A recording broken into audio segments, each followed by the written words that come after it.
So we are going to ask about what is happening exactly in Marawi and why there seem to be so many delays.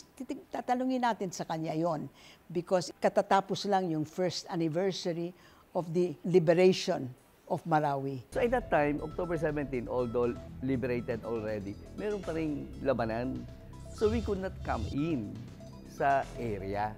And we started, actually nga, napakabilis nung mag-visit ng presidente at nag-award tayo ng 500. Actually, on the first quarter of 2018, nakita niya yung quality ng transitional shelter and he was very happy that in so short a period, covering almost 3-4 months only, we produce 500 housing units. At hindi po ito yung ordinary temporary shelter na makikita natin sa Yolanda na made of wood. It's like a subdivision. Okay. With all the facilities for water and electricity at ang road network, concrete po. According to this, your target for 2018 was 2,650. How many have you completed? In temporary shelter 1, 1,500 something. 22? 1,522. And in temporary shelter 2, 113 completed. So, and more. Completed. Yes, ma'am. And then substantially completed, how many? 637. 637 substantially completed. Which means that you will complete this by December. By December, Okay. we are going to complete, we are promising only 500 out of the total so that we will have a safe figure. And the rest will be completed by the first quarter of 2019. 500 plus 113 is 613, plus 1,522 is 2,162. And your target for the year was 2,650. Therefore, you are reporting to our Kapuso, makokompleto namin 80% of our target. You think that is okay? Very achievable, ma'am. Very achievable.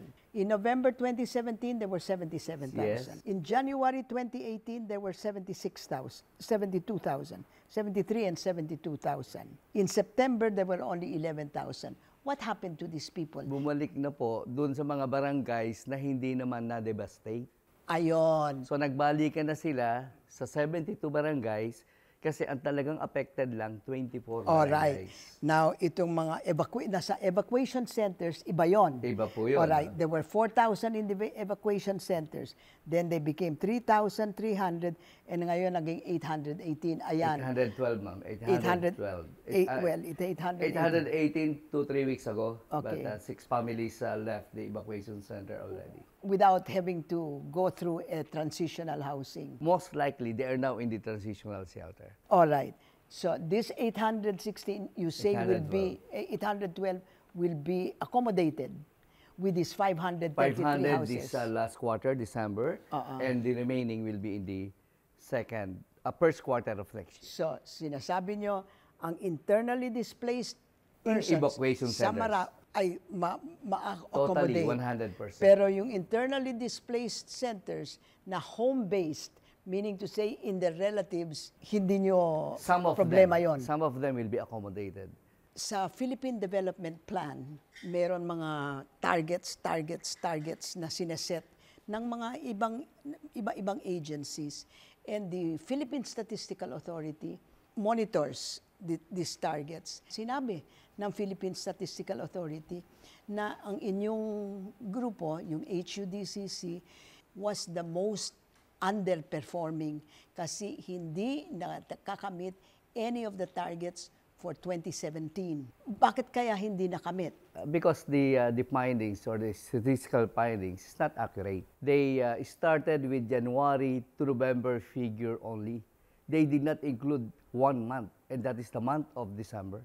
Oh, so with that more or less 10%, if that will be factored into the statistical data, then we will be able to accomplish our target. So you feel that your HUDCC chairmanship is not going to affect your function as Task Force Bangon Marawi chairman?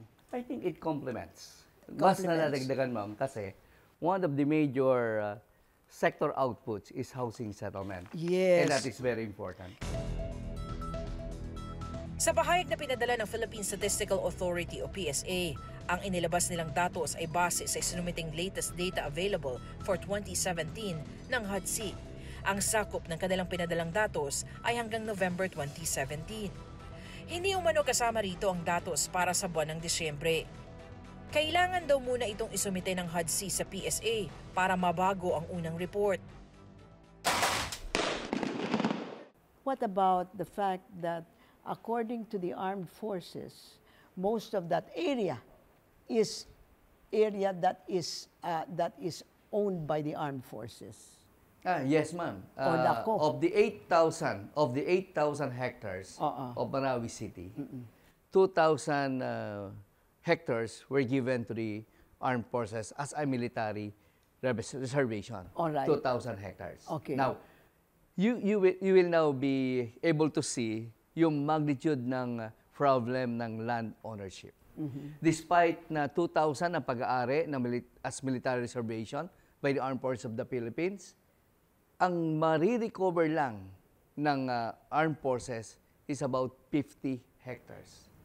1,950 hectares, yan po ay marami ng claimants at patong-patong pa ang claimants. And the President said, we will not antagonize the Maranaos. If they are there and they are legal claimants, then we give it to them.